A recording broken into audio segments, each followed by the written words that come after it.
জনগণের ভাষা বুঝতে ব্যর্থ আওয়ামী লীগ। জানাবো কঠিন পরিণতির পথে হাসিনা সরকার এবং সর্বশেষ জানাবো ৩ দাবিতে সরকারকে ২৪ ঘন্টার আলটিমেটাম কোটা আন্দোলনকারীদের। এতক্ষণ শুনছিলেন সংবাদ শিরোনাম, এবার বিস্তারিত। জনগণের ভাষা বুঝতে ব্যর্থ আওয়ামী লীগ। টেবিলে বসে যে বিষয়ের আলোচনা করা যেত, সমাধান করা যেত, সেই বিষয়টিকে রাজপথে নিয়ে যাওয়া হলো। গুলিতে ঝাঁঝরা হয়ে গেল অসংখ্য শিক্ষার্থী, শিশু, বিভিন্ন পেশার মানুষের জীবন। অতঃপর এলো সেই দাবির আংশিক বাস্তবায়ন। কিন্তু গোটা জাতি তখন শোকে বিহ্বল। একটা স্বাধীন দেশের নাগরিক হিসেবে কোনো শিক্ষার্থী, শিক্ষক, অভিভাবক এমন মুহূর্তের জন্য প্রস্তুত ছিলেন না। সালাম, বরকত, রফিক, জব্বার তাদের জীবন দিয়ে মাতৃভাষার সম্মান রক্ষা করেছিলেন। পাকিস্তানি শাসক গোষ্ঠী বাধ্য হয়েছিল সেই দাবি মানতে। আজকের শাসক গোষ্ঠীও দাবি মানতে বাধ্য হয়েছে। পার্থক্যটা রইল কোথায়? বাবার কোলের সন্তান থেকে রিকশা চালক, শ্রমিক, দিনমজুর, স্কুল, কলেজ, মাদ্রাসা, পাবলিক, প্রাইভেট, বিশ্ববিদ্যালয়ের শিক্ষার্থী, সাংবাদিক, কে নেই এই মিছিলে? ইতিহাস কি ক্ষমা করবে এই কালো দিনকে? যে শিক্ষার্থীরা পাঠে থাকার কথা, তারা যখন মাঠে আসলো তখনও তাদের দাবিকে অগ্রাহ্য করা হলো। তাদের মনোবেদনাকে একটুও বোঝার চেষ্টা করা হলো না। শিক্ষাঙ্গনে শিক্ষার পরিবেশ নিশ্চিত করার বদলে পুলিশ, ছাত্রলীগকে দায়িত্ব দেওয়া হলো শিক্ষার্থীদেরকে দমানোর জন্য।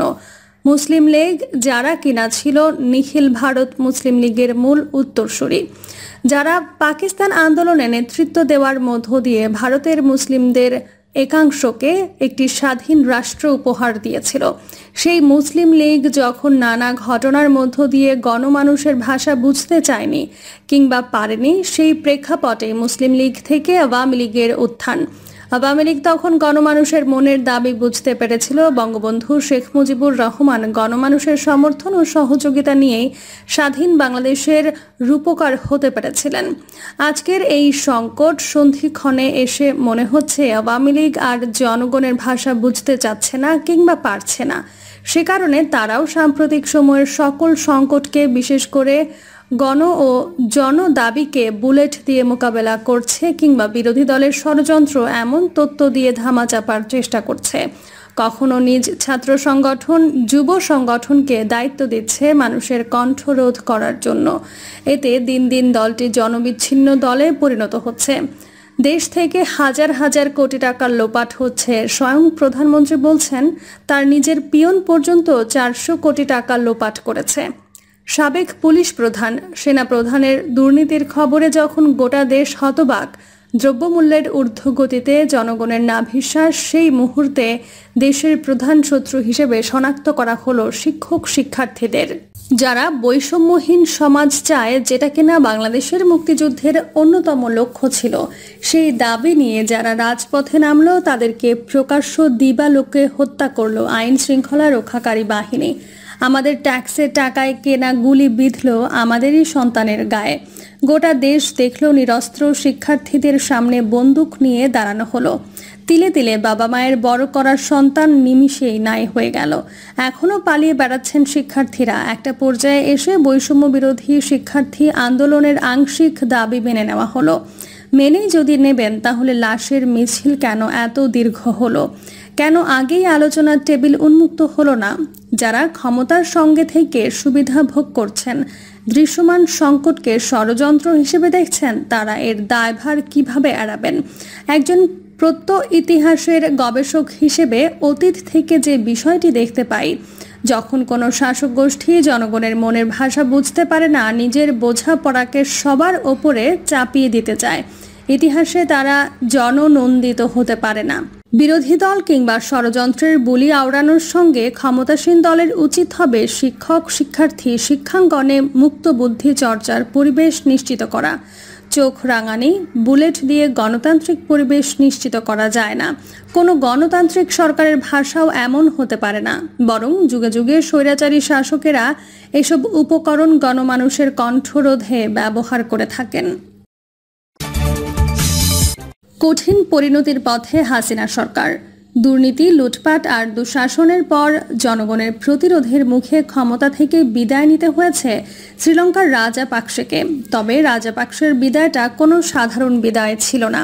শ্রীলঙ্কার মানুষ যে ক্ষমতাসীনদের ওপর কতটুকু খ্যাপা ছিল এটা বোঝা গেল রাজাপাকসের বিদায়ের সময়। নির্যাতিত আর নিপীড়নের শিকার মানুষগুলো জেগে উঠলে যে কি পরিস্থিতি হয় সেটা বিশ্ববাসী দেখেছে শ্রীলঙ্কায়। এখন প্রশ্ন হলো, বিগত এক যুগেরও বেশি সময় ক্ষমতায় থাকার শেখ হাসিনা বাংলাদেশকে কিভাবে শাসন করছে? দেশের মানুষ কেমন আছে? কি পরিমাণ দুঃখ কষ্ট সহ্য করতে হচ্ছে দেশের মানুষকে? তারা যদি কোনো দিন জেগে ওঠে তাহলে শেখ হাসিনা ও তার দলের নেতাকর্মীদের অবস্থা কেমন হতে পারে? অনেকেই হাসিনার সাথে শ্রীলঙ্কার ক্ষমতাচ্যুত প্রধানমন্ত্রী রাজাপাকসের তুলনা করছেন। তবে রাজনীতি বিশ্লেষকরা বলছেন তেমনটি হওয়ার সুযোগ নাই। রাজাপাকসের ক্ষমতার দাম্ভিকতা ছাড়িয়ে গিয়েছেন শেখ হাসিনা। তাই পরিস্থিতি আরও ভয়াবহ হতে পারে বলে ধারণা তাদের। তারা বলছেন শেখ হাসিনা ও তার পরিবার, দলের নেতাকর্মী, দলীয় আমলা রাজ্যে বিগত 15 বছরের হাজার হাজার কোটি টাকা বিদেশে পাচার করেছে সেটা এখন ওপেন সিক্রেট। এক কথায় বললে বিগত 12 বছরে শেখ হাসিনা লুটপাট করে দেশের অর্থনীতির মেরুদণ্ড একেবারে ভেঙে দিয়েছে। বিশেষ কেন্দ্রীয় ব্যাংকের রিজার্ভ চুরি ও শেয়ার বাজার লুটের সাথে হাসিনার পরিবার জড়িত। এরপর ক্ষমতা টিকিয়ে রাখতে হাসিনা সীমাহীন রাজনৈতিক নিপীড়ন চালিয়েছে। দেশে বিরোধী দলগুলোকে প্রকাশ্যে কোনো কর্মসূচি করতে দিচ্ছে না। দিনের ভোট রাতে করে ক্ষমতা ধরে রেখেছে। শুধু তাই নয়, শিক্ষার্থীদের আন্দোলন থেকে শুরু করে বিভিন্ন সামাজিক আন্দোলনও পুলিশ, ছাত্রলীগ ও যুবলীগ দিয়ে দমন করেছে। শেখ হাসিনার সবচেয়ে ভয়াবহ অপরাধ হলো গুম, খুন ও অপহরণ। এক যুগেরও বেশি সময় ধরে শেখ হাসিনা বিএনপি জামায়াতের অনেক নেতাকর্মীকে গুম ও অপহরণ করেছে। বিশেষ করে বিএনপি নেতা ইলিয়াস আলী, চৌধুরী আলম, সাজিদ, জামায়াতের 2 নেতার ছেলে সাবেক সেনা কর্মকর্তা আমান আজমি ও ব্যারিস্টার আরমান, কুষ্টিয়া বিশ্ববিদ্যালয়ের শিবিরের 2 নেতা অলিউল্লাহ ও আল মুকাদ্দেস সহ বহু নেতাকর্মীকে শেখ হাসিনা গুম করেছে। শেখ হাসিনার নির্দেশে কথিত বন্দুক যুদ্ধের নামে র্যাব, পুলিশ ও ডিবি বিএনপি জামায়াতের নেতাকর্মী সহ কয়েক হাজার মানুষকে হত্যা করেছে। এরপর আওয়ামী লীগ, যুবলীগ, ছাত্রলীগ, স্বেচ্ছাসেবক লীগ, কৃষক লীগ ও শ্রমিক লীগের নেতাকর্মীদের অত্যাচার, নির্যাতন, চাঁদাবাজি, টেন্ডারবাজি, জমি দখল, ধর্ষণ, ছিনতাই, চুরি, ডাকাতিতে সাধারণ মানুষের প্রাণ এখন ওষ্ঠাগত। এক কথায় বললে মানুষের ধৈর্যের বাঁধ ভেঙে গেছে। কিন্তু হাসিনার লাঠিয়াল বাহিনীর ভয়ে মানুষ মুখ খুলতে পারছে না, শুধু নীরবে সহ্য করে যাচ্ছে। এছাড়া উন্নয়নের নামে সাধারণ মানুষের নাগরিক সুবিধা থেকে বঞ্চিত হচ্ছে। একাধিকবার বাড়িয়েছে গ্যাস, বিদ্যুৎ ও জ্বালানির দাম। দ্রব্যমূল্যে ঊর্ধ্বগতি তো চলছেই, যার কারণে সাধারণ মানুষ ক্ষোভে ফুঁসছে। তারা বলছেন শেখ হাসিনার ক্ষমতায় থাকার আর সুযোগ নেই। পুলিশ বাহিনীর মধ্যেও এখন ভীতিকর পরিস্থিতি তৈরি হয়েছে। তাই সাধারণ মানুষ গণ আন্দোলন তুলবে, যে আন্দোলনে ক্ষমতাসীন দলের পরিণতি সুনিশ্চিত। তারা বলছেন হাসিনা সরকারকে যদি ক্ষমতা ছাড়া করা সম্ভব হয় তাহলে শ্রীলঙ্কার চেয়েও তাদের অবস্থা আরও বেশি ভয়ানক হবে। অর্থনীতিবিদরা বলছেন সরকার খামখেয়ালি সিদ্ধান্তে যে একটার পর একটা প্রকল্প নিয়ে চলছে, এর কোনোটারই সঠিক ইকোনমিক ভিজিবিলিটি স্টাডি করা যায় না। এই ধরনের খামখেয়ালি সিদ্ধান্তে নতুন বিমানবন্দর নির্মাণের কথা হচ্ছে, দ্বিতীয় আরেকটি পদ্মা সেতু করার কথা হচ্ছে, দ্বিতীয় বঙ্গবন্ধু স্যাটেলাইট উৎক্ষেপণের কথা বলা হচ্ছে, ঢাকাকে অন্য জায়গায় সরিয়ে ফেলার কথা বলা হচ্ছে, ঢাকা থেকে কক্সবাজার পর্যন্ত বুলেট ট্রেন চালু করার কথা বলা হচ্ছে। এগুলো অপ্রয়োজনীয় প্রকল্প, যা আসলে সামষ্টিক চিন্তা থেকে নেওয়া হয়নি। সবই হবে ঋণের টাকায়। সরকারের ঋণের কিস্তি 2025 সালের মধ্যে $4 বিলিয়ন ছাড়িয়ে যাবে। এটা তো গেল বৈদেশিক ঋণ, এর সঙ্গে বিশাল অভ্যন্তরীণ ঋণ আছে। 3 দাবিতে সরকারকে 24 ঘন্টার আলটিমেটাম কোটা আন্দোলনকারীদের। নতুন 3 দাবিতে সরকারকে 24 ঘন্টার আলটিমেটাম দিয়েছে কোটা সংস্কার আন্দোলনকারীরা। এসব দাবি মানা না হলে পরবর্তীতে আরও কঠোর কর্মসূচি ঘোষণার কথা জানান তারা। শনিবার রাতে অনলাইন সংবাদ সম্মেলনে বৈষম্য বিরোধী ছাত্র আন্দোলনের কয়েকজন সমন্বয়ক জানান, পুলিশের ধরপাকড় সহ নানা কারণে সব সমন্বয়কদের সাথে তারা যোগাযোগ করতে পারছেন না, যে কারণে সমন্বিতভাবে তারা কোনো কর্মসূচি ঘোষণা করতে পারছেন না।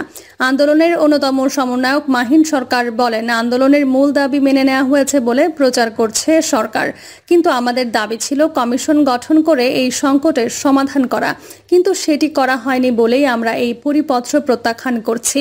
অন্যতম সমন্বয়ক নাহিদ ইসলাম, আসিফ মাহমুদ ও আবু বাকের মজুমদার সহ সমন্বয়কদের গ্রেফতার ও মামলা হামলা দিয়ে হয়রানি করা হচ্ছে বলে অভিযোগ করেন আন্দোলনকারীরা।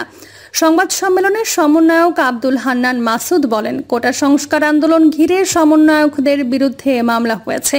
এখন পর্যন্ত ৩,০০০-এর বেশি শিক্ষার্থীকে আটক করা হয়েছে। মাসুদ বলেন, রবিবারের মধ্যে সমন্বয়ক নাহিদ ইসলাম সহ আসিফ মাহমুদ সহ আটক সকল শিক্ষার্থীদের মুক্তি, মামলা প্রত্যাহার ও শিক্ষার্থী গণহত্যার সাথে জড়িত মন্ত্রী পর্যায় থেকে কনস্টেবল পর্যন্ত সকল দোষীদের বিরুদ্ধে ব্যবস্থা নিতে হবে। তিনি জানান, আগামী ২৪ ঘন্টার মধ্যে এই ৩ দফা মানা না হলে পরশুদিন থেকে বৈষম্য বিরোধী ছাত্র আন্দোলন আরও কঠিন কর্মসূচি নিতে বাধ্য হবে। প্রিয় দর্শক, এই ছিল এখনকার সর্বশেষ সংবাদ। আপডেট সব সংবাদ পেতে চ্যানেলটি সাবস্ক্রাইব করে বেল আইকনটি ক্লিক করে রাখুন।